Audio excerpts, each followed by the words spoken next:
What's the vibe, y'all? Welcome to another episode of Running Off the Screen. I'm the man they call Mac, and I am joined by the host of the Live by the Three podcast, Curly. And in this episode, we're going to discuss how we feel about the Raptors' moves this offseason. If we feel we would want to trade Scottie Barnes for Kevin Durant in a deal, if the Hawks and T-Wolves overpaid for DeJounte and Gobert, respectively, and which teams made the best or worst moves and signings this offseason so far. So with that, we'll start with the first topic. Curly, how do you feel about the Raptors' free agency moves? You know, this is a very typical Raptors offseason, familiarity, continuity, however way you want to describe it. I know you and I have had discussions, and I've had discussions in various group chats about what players would be very impactful. You've discussed Malik Monk. I've agreed with that. Even Kobe White, Bogdanovich from the Hawks. The amount of names and ideas are endless. And I mean, every player that we've brought up has a specific skill set that could be beneficial to the team. However, the Raptors have a type. They stick with conventional wisdom. They don't really think outside of the box. And again, you can see the idea of continuity seems to be the far more important thing, followed by cap flexibility. So with Boucher coming back at his deal at 3 years, 35.25 mil, it was earned. I have a lot of friends that feel differently, that, what he averaged, which I believe was 9.6 rebounds. And he had a disastrous couple months of the season where the rotation was in and out. You can tell that his rhythm and who he wanted to be, or what the Raptors wanted to be, was not connecting. And to see him bounce back the way he did, and I mean, his journey hasn't been easy. And I'm not one for the pity party, but similar to a Fred VanVleet mold, he earned it every step of the way. And I think for what he brings, and what he can do for the Raptors, being that spark plug off the bench, grabbing boards, doing the 1-2 highlight defensive plays, a la Kevin Garnett swatting the ball out of bounds, a put back dunk. You can't put a price for somebody that works hard. And I think that Chris Boucher, along with a couple other guys, really embody that blue collar type worker coming off the bench. And so I thought that with Boucher, it was a very great contract. And now he kind of groups himself in the category of also having a very tradable contract, where you can quite possibly, if things don't work out down the line, or players get disgruntled with the role, you can quite possibly move him off of what he can do and how much he's worth. And one interesting thing, and this is how you know that Chris Boucher has elevated his game, is that we just discussed off camera that there were other teams interested, and we had an idea that his play was going to lead into possible teams being interested in Boucher. But these are teams that have championship aspirations. We had the Bucks, the Celtics, the Bulls, and the Nets, all interested in Chris Boucher's services. So what does that tell you? He is coveted. People are noticing what he's bringing to the table. But once I dug a little further, he enjoyed being in Toronto. He enjoyed his role here, thus bringing him back at a very fair margin. That's a good point. And our front office pretty much alluded to re-signing Boucher and Thad all along. So it didn't really surprise me. And I feel they came back on respectable contracts, like you mentioned. And it's going to provide some good continuity and stability to our backup forward spots. Now, with us bringing in Otto Porter Jr., the third pick in that Anthony Bennett 2013 draft, that move kind of caught me off a bit, because I felt our forward depth was kind of solidified. and our biggest need was a scoring guard. But when I really thought about it, and for what Porter Jr. brings to the court, you know, that savvy presence, solid rebounder. He has that championship experience, fresh off a championship. And he fits that 6'8", 7-foot wingspan frame that we've been collecting the last couple of seasons. So I understand the vision. But one thing we did need to not overlook the scoring guard needs, we did need a forward who could shoot the ball. Yeah. And he is a solidified spot-up shooter, and he brings the size as well. Now, in his career, he's shooting 40% from the field on 3 attempts. This past season, he was assisted on 95% of his made 3-point shots, and he was assisted on 88% of his made mid-range shots. So we are technically adding him to the mix to try and fill that catch and shoot role that we attempted to carve out for Yuta and Shvi. But I think with those numbers, it kind of started to, the stars aligned a little bit better with my thought process onto why they would want to get a player like Otto Porter Jr. So how do you feel about that move? I think it was a very underrated move. I was very concerned as to what the market was going to be like at the guard and forward spot. I mean, we saw people getting scooped up like ice cream. You know, Malik Monk was off the board quick. Bruce Brown, which I thought he went very late. I thought the Raptors could have really benefited from him. A 6'4", 6'5" guard. I know a lot of people they're not very fond of his game, but I think you saw his game evolve when players were out on the Brooklyn Nets.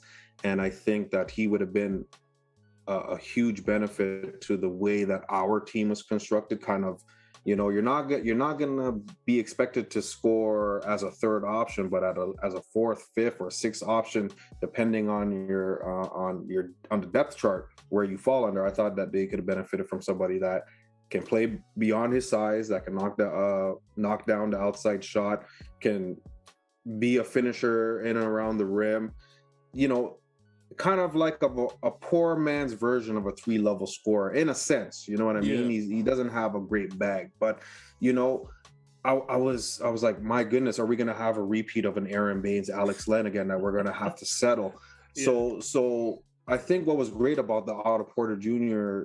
deal is that, I mean, what other team enjoys player options other than the Raptors? So you got $6 million guaranteed for the first season, and you have the player option at 6.4, which doesn't really hurt. Not to mention that they still have almost half their mid-level exception to possibly use for an additional roster spot or bring in another player. But what I thought was very interesting is that Golden State, and I know they're against the salary cap and way over the luxury tax, but I found it very interesting that they were just going to give him the veterans minimum. Yeah. And I thought that was, I wouldn't say it was disrespectful. They were obviously trying to stretch the dollar. And I obviously they committed to Kevon Looney and letting Gary Payton Jr. walk along with Damian Lee, but Damian Lee didn't have a big role. But Otto Porter and Gary Payton Jr. both had very big roles. But I thought for what he was bringing to the table, that championship experience, when healthy, he's a perimeter threat. He's a great rebounder. He averaged just under 6 rebounds a game, and you know, sometimes that just adds to the great offensive rebounding that we already have. Plus, you know, he fits the vision, that type that we have, and that perimeter scoring that we definitely missed last season. So I thought that was a very great signing. Would not have been my first or second choice, but I didn't even have him in my top 3. But he was kind of like the forgotten man, I think. And I think the only team that really knew about him was Golden State and the Raptors, hence why we were able to pull him away. But I found out something very interesting, that apparently his woman, I don't know what the nature of the relationship, apparently she's from Toronto. Yeah, I heard that too, Yeah. So maybe that has a part to play in all of this. Bring her home, bring her back home. But I think for what he brings, you know, he averaged just over 8 points on 46% shooting and almost around 40%, I think, no, 37% on 3. along with just under 6 rebounds, he can kind of be grouped into that energy spark plug type of role to coincide with Precious and Chris Boucher. I think the only concern would be health. And let's hope that his injury plagued days are behind him. He was relatively healthy in Golden State. He was over 60 games this season. And I think that if we can get that from him, I think it'll be probably one of the most underrated signings this past season, especially when there is room for upside in his case. Well, we have Alex McKegney, so hopefully we put him to work. For sure. You gotta pay the big bucks. Yeah, and with the rebounding with Otto Porter, that's 5.45, a little bit under 6 rebounds. If you put that up to per 36 minutes, it's 9.3 rebounds a game. So if he's getting starter minutes, he's giving you almost a double-double with the opportunity. So absolutely. And to piggyback on a point that we kind of grouped in there, but Thaddeus Young, I was very divided on his deal, but I saw two important things. That's the reason why I'm glad the Raptors signed him. When he's on the floor, 3.4 fewer points are scored when Thaddeus Young is on the floor per possession. Mm-hmm. And I think that's absolutely huge. And, having somebody like him and Porter Jr. working off each other, especially with Thaddeus Young's playmaking ability, those assisted mid-range and 3-point shots are going to fall right into Otto Porter's wheelhouse. And not to mention that he dropped Joel Embiid and ended up having one of the better games for himself in the playoffs. That was amazing. No, that makes me wonder though, with the Porter Jr., Thad's back, what does that mean for like Justin Champagnie? Maybe I'm jumping the gun. Maybe I think I want to throw him into the fire a little bit too quickly. I don't know. Like I kind of was excited to see him come into his second year and get a solidified role. But maybe they put him as a backup too. I don't know, but he doesn't play the 2, so it's like, I don't know what that says for his I don't even think, did we even re-sign him as yet? Not as yet. I think they're kind of using their wait and see approach, their Zen-like patience that they tend to show more often than not, more often than I would like, I should say. But no, I'm with you. I think Champagnie would kind of be grouped into those energy guys. I mean, you saw it. I think that one game where he had like 11 rebounds or something, something to that effect. Like, he's a worker, and he's athletic. And I mean, from his college days, he can score the basketball. So I was hoping that he could kind of fill that Otto Porter Jr. role. Exactly. But maybe they're preserving him. Maybe they're still developing. But I definitely hope he cracks the rotation. Well, if he doesn't crack the rotation, at least be an available body, because I think his upside, is on par with Ron Harper Jr. What their ability is and what they could possibly bring to a team. But I'm with you. I really hope Champagnie can. Champagnie's younger than Ron Harper Jr. And that too. He's going to second year, right? Yeah. And I think what would open up opportunities for Champagnie is a trade. And with that said, there's been a lot going on Twitter with the Raptors talking about trading for Kevin Durant, and a name that's been dangling out there where it's causing a little bit of a civil war is Scotty Barnes. Now, I had no idea this was going on. This is the first time I'm hearing of it. But like, would you include Scotty Barnes in a trade for Kevin Durant? And like, why or why not? Respectfully, heck no. I would not include Scotty Barnes in a deal. And I will say this until I lose my breath. You put me on Scotty Barnes. I had Kuminga, Mobley as my and even Suggs to be used at that 4th spot or the 4th pick overall. And you put me on Scotty Barnes, so I tip my hat off to you.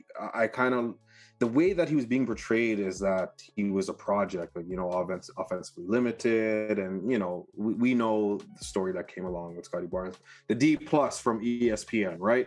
So that pretty much says it all. But Scottie Barnes he did so much without a jump shot.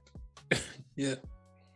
You know what I mean? I think that's a very scary thought, that this kid was able to put up almost 16 points per game, be a great playmaker, or be a great rebounder, great defender, could improve his playmaking, but still showed flashes without a jump shot, with a limited bag. I think that's absolutely insane. And, we've discussed that he is giving off superstar vibes.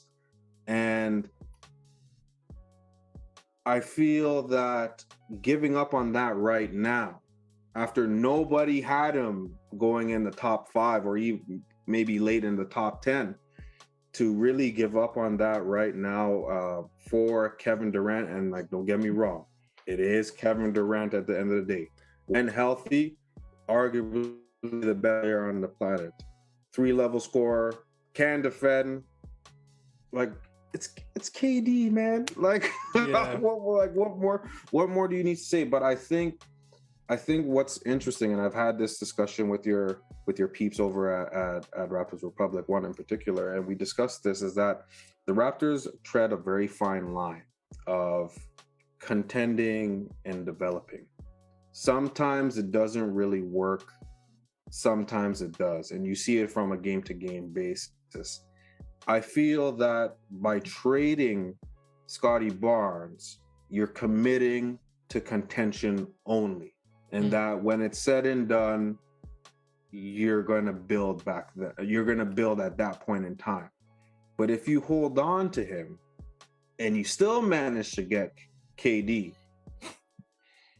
you are now creating a position of a perfect successor for Kevin Durant when he's done, because Pascal is going to draw double teams. KD obviously is going to draw double teams, and Freddie has shown that has the ability to draw double teams. So where does that leave Scottie Barnes? Wide open opportunities. So I think it would be hugely beneficial to keep Scottie Barnes out. I mean, we are basing this off of hypotheticals, and we're basing it off a very small sample size. But I think that Scottie Barnes has shown enough, and I'm going to use this one example, especially how much he was missed for the remainder of the playoffs against the Philadelphia 76ers. Losing him would hurt us more almost immediately and down the line. So I'm keeping him out of the deal. Yeah, and I agree with you. Like, and what people need to realize, this Scottie for Durant thing, it doesn't mean Scottie for Durant. It means Scottie plus other core pieces for Durant. Absolutely. Unless you put in a third team into the mix. But let's say there's no third team. You would essentially need to trade Scottie, Gary, and OG for Durant, or Scottie and Pascal for Durant, just to make the salaries match. Right. Now, and that's not to mention the throwing in a couple picks, and it just doesn't seem worth it. Now, do you feel that besides looking at the Brooklyn situation, like with the Kyrie and KD, as like maybe a character flaw, or like a locker room liability type of thing? Because as soon as things don't go their way, they're ready to jump ship and shake up the league and ruin your front office leverage with these public trade requests. And now, even if we were to, like, let's say we don't end up with him, and let's say he ends up with Phoenix, I could see a scenario where the Raptors are in these discussions right now, trying to be the third team involved. You know, I think they would love to acquire someone like a Cam Johnson, or maybe even an Ayton in some type of 3-team deal.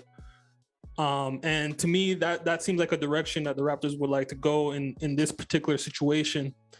And, you know, we know Raptors don't really do most of their damage through free agency. It's historic.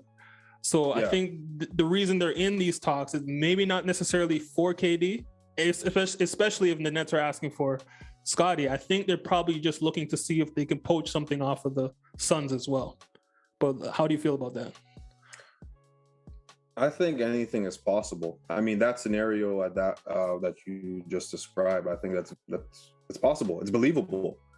It's not out of the Raptors' realm to kind of maximize every deal that a player coming from our organization or their organization, referring to the Raptors, and just trying to capitalize on whatever asset. I think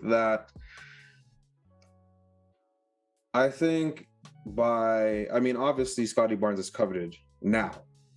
I don't think they were very high on him before. And I think that Masai is definitely going to use that to his advantage by, okay, well, we're not going to give you Scotty, but maybe I have somebody else similar to Scotty or similar to this that has a high ceiling, kind of give them that kind of sales pitch.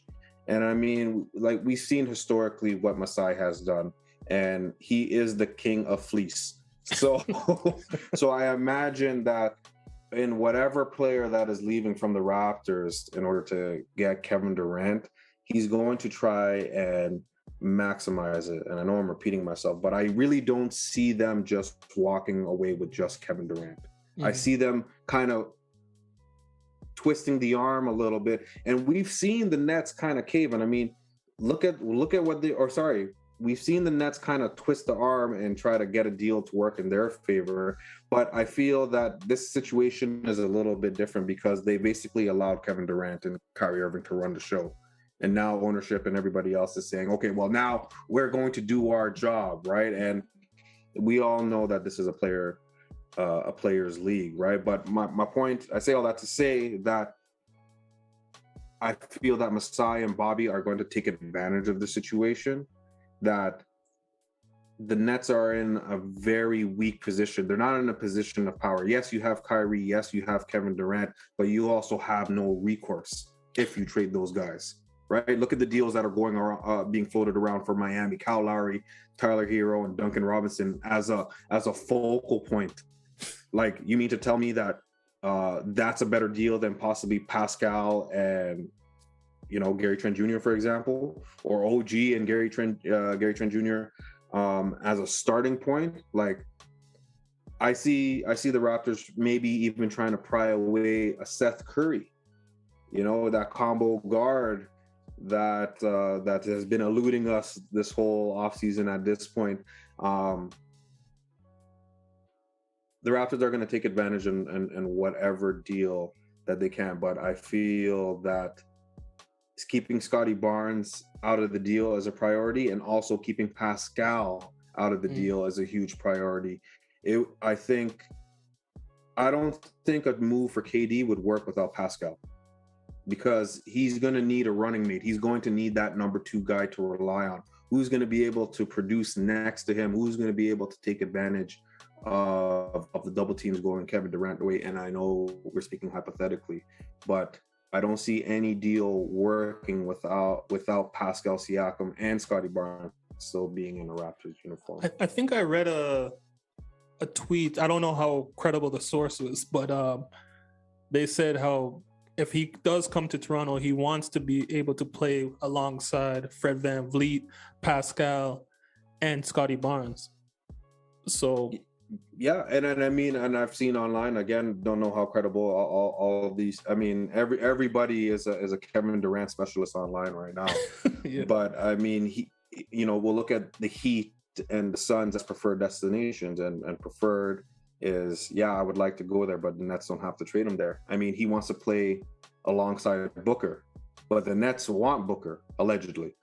And then you look at Miami, he wants to play along Lowry, Bam, and Jimmy, but Nets want Bam. And I think contractually they can't get Bam because he's on a max rookie extension, and same with Simmons. Ben Simmons. Yeah. So then, are you trading Durant for Jimmy Butler? That doesn't make sense. Are you trading Durant on a deal based around Kyle Lowry and Tyler Hero? So that doesn't make sense. Which kind of, reinforces this idea that, the Raptors are lurking in the background and quite possibly could swoop in and get him. I think the only other team that can really rival is the Warriors, and we know how his feelings are about the Warriors.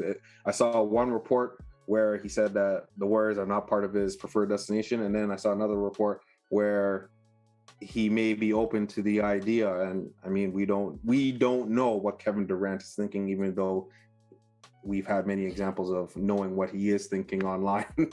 But I think it really comes down to it. If you're looking at the market and what teams are able to offer, I think we are up there as probably number one, as having the most assets and the most valuable commodities to get in for the services of KD.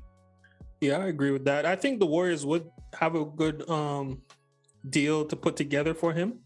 Absolutely. But I don't know what that would do to his legacy. To say that he left the organization, they won without him, and then he hurried his way back after they won. I don't know if he cares about his legacy like that. Oh, he cares. So yeah, so I think I think he cares. So I don't know if that would be the route he would want to go, because it would look pretty bad if that's how he's going to be jumping around team to team. Do you feel that KD has anything to prove? I mean, I know we're kind of straying away from topic. No, but like I feel he does have something to prove. He hasn't, like, he won with Golden State, but let's be honest, that team was winning without him. So I think he, in a way, he needs to be, even though he won the Finals MVPs there, but he kind of needs to be the lead guy again somewhere and bring a team or organization to the finals. Now, he did it with OKC when they were still young.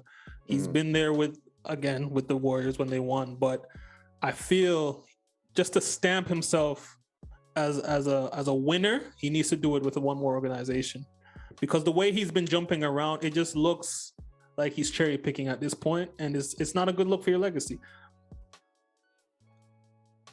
I think that's a fair argument. I kind of feel a little bit differently in that regard. I mean, you're Kevin Durant. You got 2 rings. You got Finals MVPs. What else do you have to prove? I mean,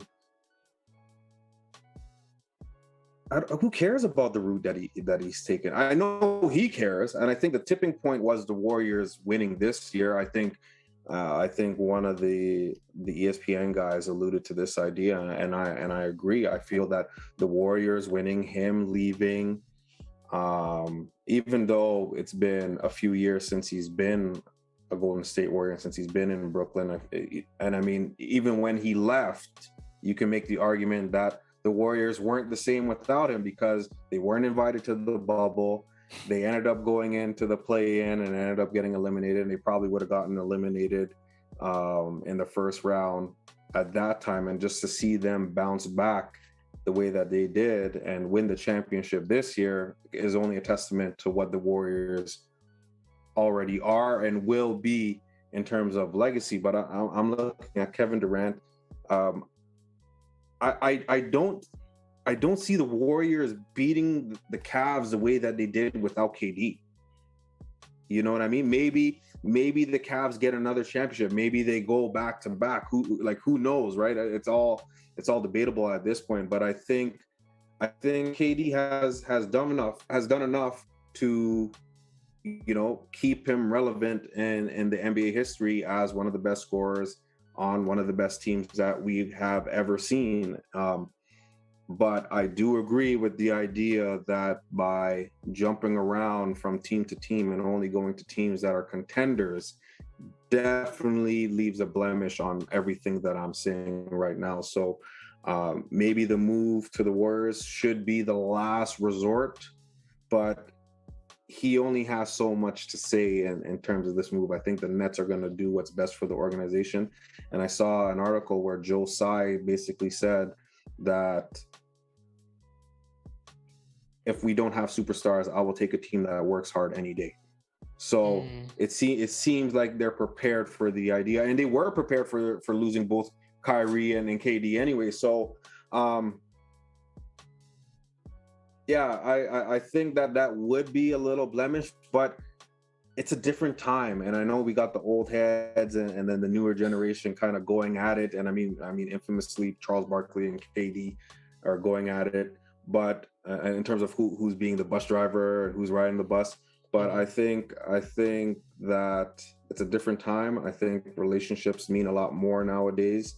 I don't necessarily agree with it, but if everyone can respect, and I mean, I'm not taking anything away from LeBron, but LeBron arguably being the second best player to ever play the game, did his thing in Miami, promised 10 championships, got 2, went back to the Cavs, brought a championship with Kyrie and Kevin Love, and then ended up going to the Lakers and wanted to get AD there. So if we can appreciate LeBron's journey on one side while his is a little different, and he elevates his teams, he makes them better to an extent and wills them to a championship single-handedly. Durant hasn't shown that yet. And I feel that that's where everyone's going to make the argument that LeBron will always have one up on KD. And to your point, if he's not able to do that, it'll always be that way. You know what I mean? Yeah, that's what puts LeBron's legacy among other things, but that's one thing that puts his legacy ahead of KD, is that I think KD's championships in Golden State matches the impact that LeBron had in Miami. Now, what LeBron did, like you just mentioned, he went out after that, won a championship with Cleveland, then he won a championship with the Lakers. So I think those are, maybe KD doesn't need to win 2 more, but he needs to get that secondary moment to show that I'm the guy.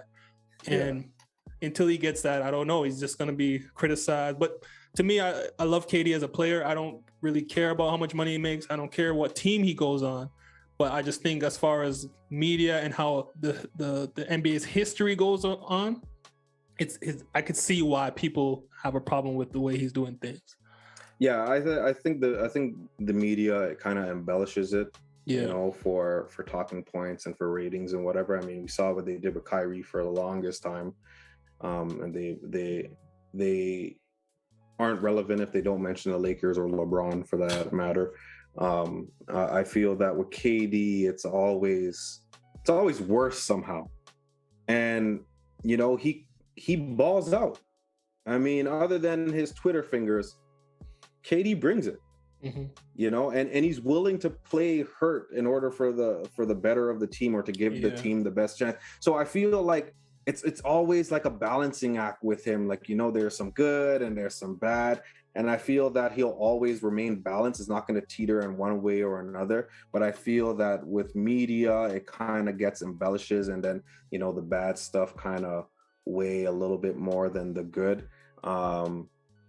It's going to be interesting. I think it's going to be interesting for KD. I like him as a player. Don't really care about anything else that he does on the court.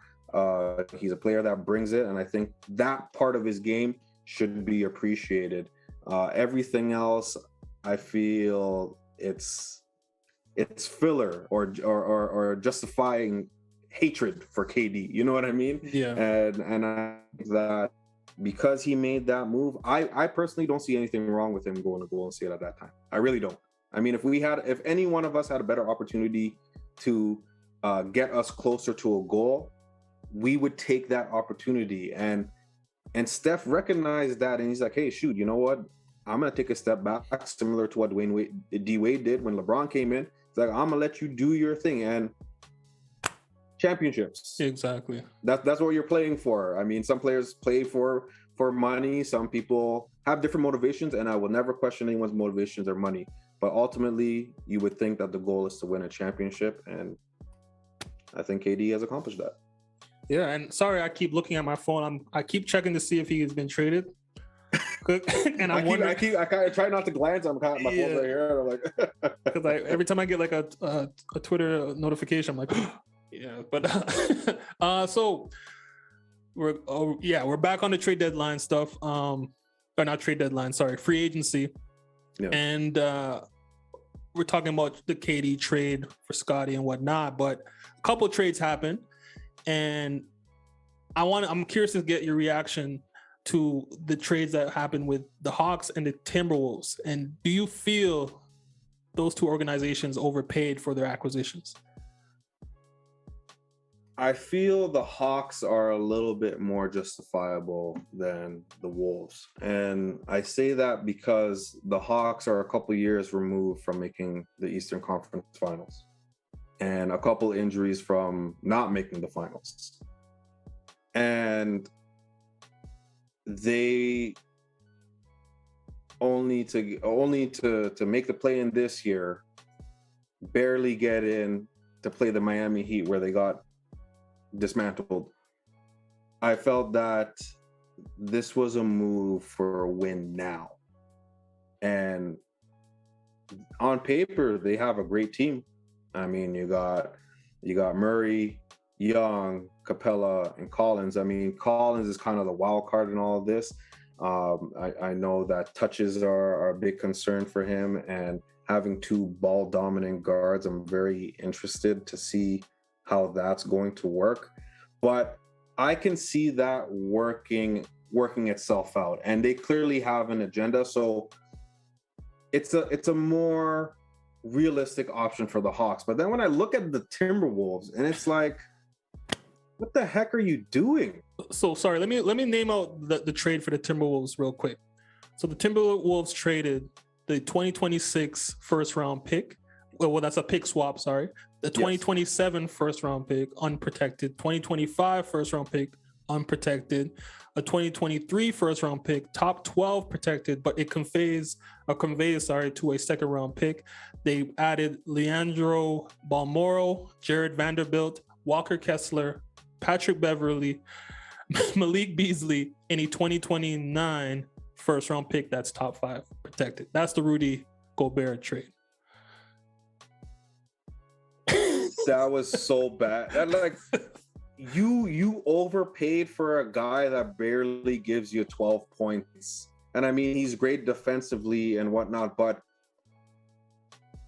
the Timberwolves are in no man's land. I mean, you had arguably one of the best power forwards to ever play the game in Kevin Garnett, and you guys were not able to do anything with him. Now, granted that the ownership has been tweaked a little bit, but you gutted the guys that kind of made up your team, especially Patrick Beverly. I mean, he was their leader. He was their defensive anchor. And I mean, he's not a known defensive stopper. We've seen him get cooked many times, a la Siakam, but he meant something to that team. So you basically took away your identity. And you got a player that should be better on the offensive side of the basketball at his size and what he's able to do. Like, if he's getting like 14 rebounds, I don't know what he averaged. Let's say he's just over averaging. He's averaging double-digit rebounds. That should be at minimum the points you're getting back off putbacks and, you know, offensive rebounds and dunks. Like his wingspan is ridiculous. Like probably like the next best thing next to Giannis. You know what I mean? I think he has like a 7'9" wingspan or something like that. That's crazy. You see, like that. Yeah. That's ridiculous, man. That is ridiculous. But you know, what direction is Minnesota going in? Like, it did it move the needle? Okay, yeah, you have a good starting 5, but I mean, you got Anthony Edwards. I mean, we see what he can do. We don't know what he's going to be bringing this season. I mean, Karl Anthony Towns, like, he definitely benefits a lot more from having Rudy Gobert backing him up. So his role can be more of almost similar to like a Pascal, more facilitating, more scoring, you know what I mean? But then you have D'Angelo Russell. I think D'Angelo Russell and Rudy Gobert are kind of like the same thing. I mean, they should be good. They're getting paid like they should be better. But I feel that their play and their level of consistency and overall impact, it's like, and I mean, Anthony Edwards was had a press conference saying that he's not scared of Rudy Gobert. Like, he sees him on the court and he feels nothing, you know? So what is he going to do? So you basically swapped a guy that kind of gives you an identity in Patrick Beverley, which, I mean, if you're looking at Rudy Gobert, Patrick Beverley, Gobert is obviously the better player, but then he brings that energy. What is Rudy Gobert bringing? You know what I mean? Like, if he's not intimidating people, I think the idea of Rudy Gobert is far more intimidating than what Rudy Gobert is. What do you think? I think that makes sense because of his track record and his resume. But I think if they maybe gave 2 picks less than what they gave, I think it would have been a little bit of a more easier trade to stomach. Definitely not worth 4 picks. Definitely not. You know what I mean? And my gut is thinking that DeJounte Murray trade kind of tipped the scale for as far as asset management. Absolutely. And I was gonna say that, but yeah, no, it 100%. And with the DeJounte deal, what was it? It was let me see. It was what he got. It was DeJounte, Jock Landale, for Gallinari of 2023 first. 2025 first, unprotected, 2027 first, unprotected, and a 2026 pick swap, which is a little lighter than the Rudy, of course. But I think if I was to play like devil's advocate, and I was trying to justify the way of thinking of these GMs and why they would want to throw so many picks into the fire like that, I think they feel like if let's just say down the road, the experiment doesn't work. Let's say this season it doesn't work. I feel like they think they have enough assets to replenish some of those picks. Let's say that the Hawks, for whatever reason, they go to the play-in, they get eliminated first round, the locker room's in shambles. I think their general manager's planning to say, okay, John Collins is here, he's gonna get me a pick or 2 back. Capella's here, he'll probably get me a pick. Bogdan Bogdanovic is here, he'll probably get me a pick back. So maybe that's their way of thinking. I'd like to add to that point, DeAndre Hunter. Gallinari tied up some money. Mm-hmm. So I really feel that it was more of a financial move more than anything else. I believe he's a restricted free agent this year, if I'm not mistaken. Yeah, he's due for an extension. Yeah. So I really feel that was their focus. Like I said, they're in a win now mode and they have a direction. So, you know, to your point, maybe they don't really care about future assets and for those exact reasons that you're mentioning. But what is the direction? Like, what is Minnesota's plan? Yeah, that is a little bit more alarming. Like, you know what I mean? I think I would feel a little bit better if they somehow unload D'Angelo Russell because he's not moving the needle for them. So I think if you can somehow, you know, move D'Angelo Russell to get, you know, a serviceable guard at that spot and while adding some depth. And that's why I found that, you know, Malcolm Brogdon, I thought that would have been a perfect candidate for that.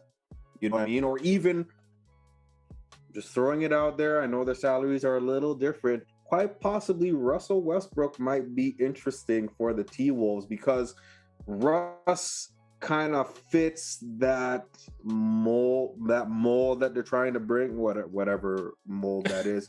But I feel that, I mean, D'Angelo back in LA would be absolutely hilarious. I think that'd be funny just from a talking point, bringing D'Lo back there. But I think that's the next piece that has to go to make me feel a little bit better than Rudy Gobert, because I don't feel that D'Angelo right now is the guy for them. And I mean, you look at the Wiggins deal, Russell was viewed as the higher commodity. Well, Wiggins is a champion and is next in line for a massive payday. So right now, Russell's looking value-wise is not looking very good. So they might have to do something with that. But Hawks are in win now mode. They have enough young pieces, and plus they also got a draft pick back, I believe, in that Kevin Huerter Kings deal. To the Kings, yeah, I think so. Yeah. So you know, so they're still able to get something back, but the T-Wolves, they're all in, and their team is not an all-in team. You know what I mean? Yeah, they have Jaden McDaniels, Jalen Noel off the bench. I think Naz Reid still a free agent? Is he a free agent? I think so, but they did bring back Taurean Prince, which I think is huge. So it's not that they don't have pieces, but and they signed Kyle Anderson. So, oh, I forgot about that. One. That was a very sneaky deal. So. You know, but Kyle Anderson kind of gives them that versatility that made him so useful in Memphis. You know, he's almost like a blend, and I'm talking about from a Minnesota perspective, a blend of McDaniels and Vanderbilt together. Mm-hmm. You get what I'm saying? Like, can give you that score and give you that defense. I wouldn't say he's an energy guy by any means, playing an instant replay the way that he does. But Kyle Anderson, Kyle Anderson to me is that connector piece. I think every team needs that. Any competitive team, sure. You know, like with the Raptors that they showed last year in the playoffs with Thad. I know Thad in the regular season wasn't too, you know, valuable to us, but in the playoffs, you could see how important a guy like that is, high IQ connector, and I think that's what Kyle Anderson is for Minnesota Timberwolves.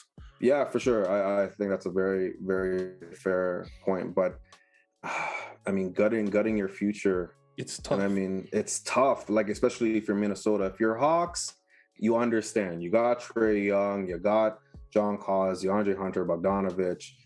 It's a little bit more believable. You're trying to capitalize on those guys' best years, but I mean, Cat's been there for years now. I mean, he hasn't done much, even when they had Wiggins and Levine there, but I don't really blame that solely on him. D'Angelo Russell, definitely on the wrong side of his contract. I mean, you got upside with Anthony Edwards, but you're basically banking on Anthony Edwards becoming a superstar in order for you guys to bring the next level. And Rudy Gobert is a very expensive insurance policy in order for those things to happen. So it's going to be interesting to see how that front court works too, because a lot of the league is just going to go small against them and see what goes on, right? Yeah. Because you're going to have Cat at the power forward now. And then pick and rolls all day with Rudy Gobert, and they're going to get a steady diet of great point guards like Steph, like Luka, like Ja. They're going to be chomping at the bits in the pick and roll when they're seeing Rudy Gobert out there. You know what I mean? The Jazz got cooked. I mean, I thought the Jazz were a little bit overrated for quite some time. Very good regular season team, but couldn't do much in the playoffs. But, I mean, that's a completely different conversation. We don't know what the heck they're doing either. But they're stacking up picks. But, yeah, those are two very weird organizations. I mean, they're... like, who knows what they're doing? Yeah, they go all in and then they go all in again. Like, they don't really know how to backtrack, because remember that year, like the year they made the conference finals, is they made a lot of great acquisitions, and like half of them are gone now, you know. So I don't know. Yeah, exactly. But I'm hoping that somebody like Jordan Clarkson is available. I mean, they got rid of.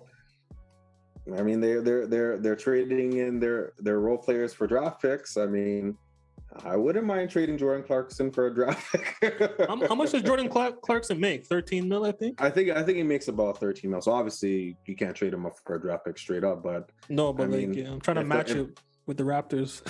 I mean, if the price tag is low, you know what I mean. If the price tag is low, you might be able to get him for a combination of players, or maybe a couple role players and a draft pick. Mm-hmm. Who knows, depending on whatever direction the Jazz are going. But speaking of moves, like, who do you think made the best moves this offseason? I have a couple teams that I think made some Very good moves. I'm going to start with the Celtics getting Malcolm Brogdon, basically emptying their bench and scraps. You know, I saw online somebody had a picture of a paperclip and a rubber band for Malcolm Brogdon, and I'm kind of leading that way. You know, Daniel Tice, Aaron Nesmith, Nick Stauskas, Malik Fitz, Juwan Morgan, and a 2023 first-round pick to the Pacers for Malcolm Brogdon. I thought that was a very low-key, sneaky move. I know Malcolm Brogdon hasn't had the healthiest career, but when healthy, he's one of the better pure point guards, you know, somebody that's going to run your team, manage it, give you buckets, put you in a position to win. And clearly it's a very big insurance policy for the Celtics coming off a finals loss. Do I think they needed to make this move? No, because I thought Marcus Smart did a serviceable job for what he brings to the table and, you know, what he means to that team. But now you're able to quite possibly tweak your starting lineup and put Al Horford into a bench role, hoping that Robert Williams is healthy. I know his knee is a bit of a question mark, but your team is potentially looking at Robert Williams, Jason Tatum, Jaylen Brown, Marcus Smart, and Malcolm Brogdon. On paper, that sounds like a great team.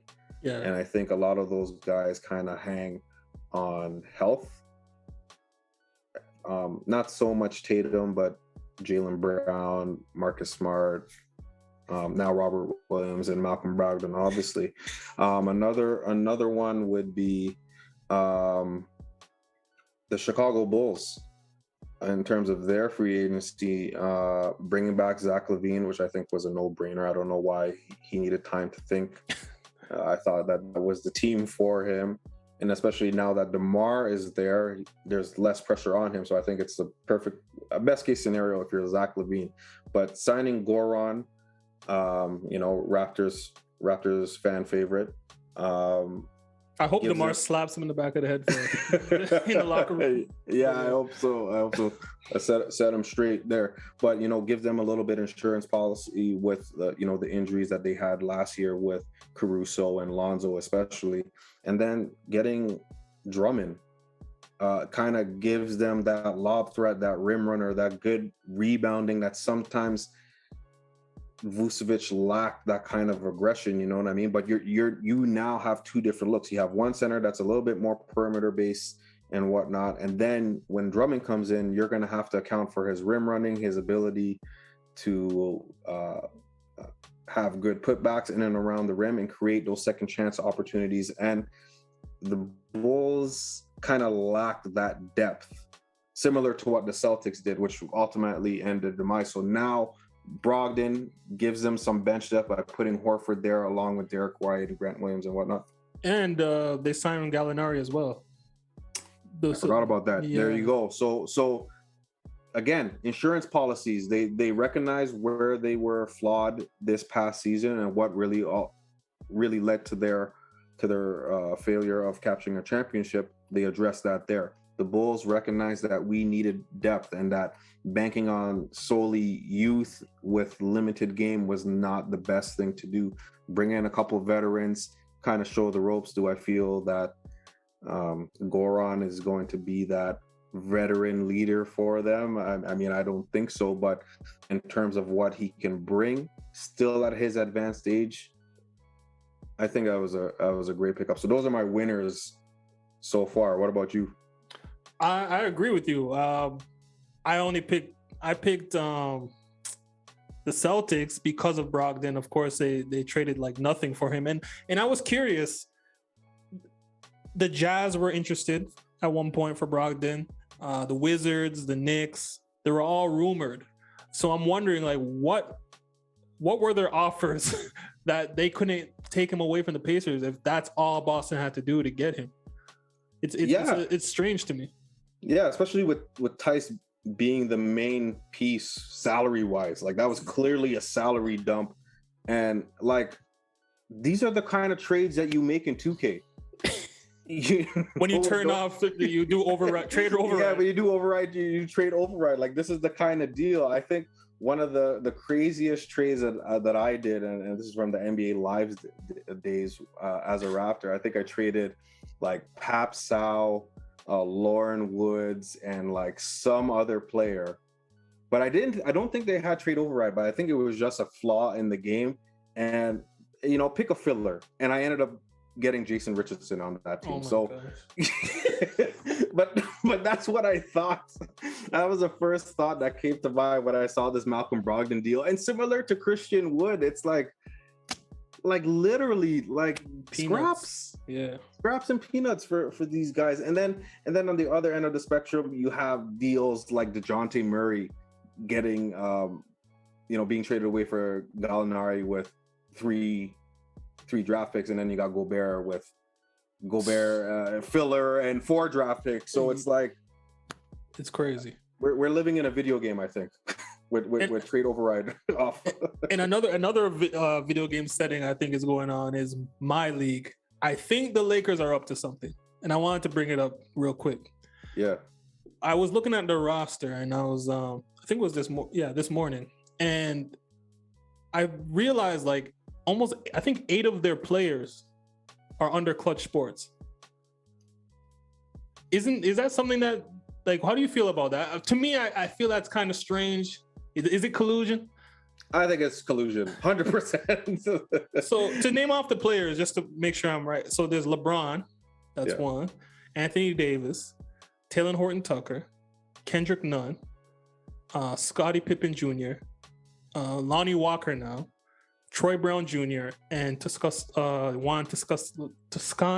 Anderson. Sorry, the tongue twister there. Yeah. So I don't know. Like, how do you feel about that? It's weird. I don't think there's anything weird about that. I mean, this is a LeBron focused team, man. Like anything surrounding LeBron, this just kind of fits in that wheelhouse of collusion and tampering and whatnot. Now, obviously, the relationship with LeBron and the Lakers are clear. Like, I know they said that he's not running the team.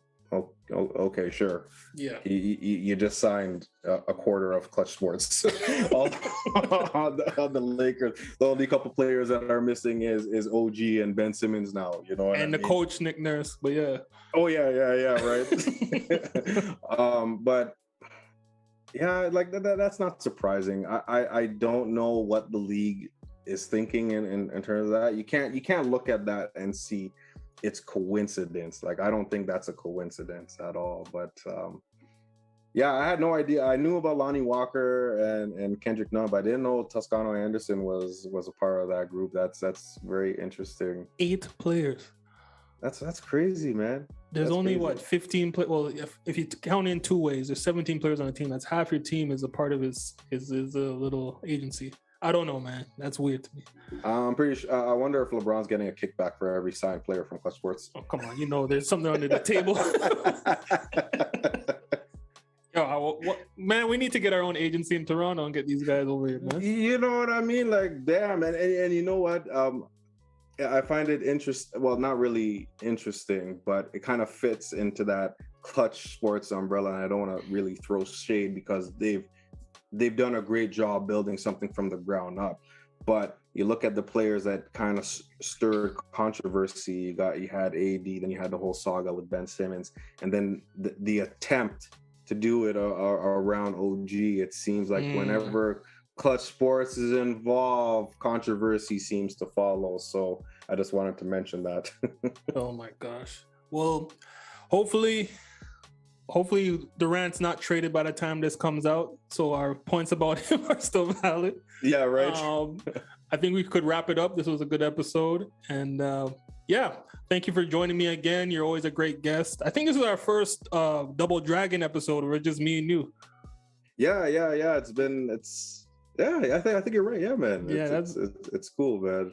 So do you have any closing thoughts? Or what are you working on? Well, I got a couple things in the works right now. I got a couple episodes coming up. I'm going to need you on there. We're going to talk about that surrounding, the KD drama and what direction the Raptors are going to be heading in. But yeah, got a couple episodes in the works. Got a couple guests coming in. Gonna see about the transition to video. I know I've mentioned that before, but the transition into YouTube. But yeah, there's a lot going on, and I thought that with my first in my first season, with my first off season, I wasn't expecting it to be this exciting, and I feel that I have to be on the ball this off season and probably every off season going forward, because there's just so much going on and there's so much to discuss. And I feel that what you do, putting a unique spin on it, and me following suit, doing my best to kind of follow suit and put a unique spin on it, just to keep everything fresh and not redundant and repetitive like the major sports networks do. It's always fun and entertaining. But yeah, no, be on the lookout on Live by the Three.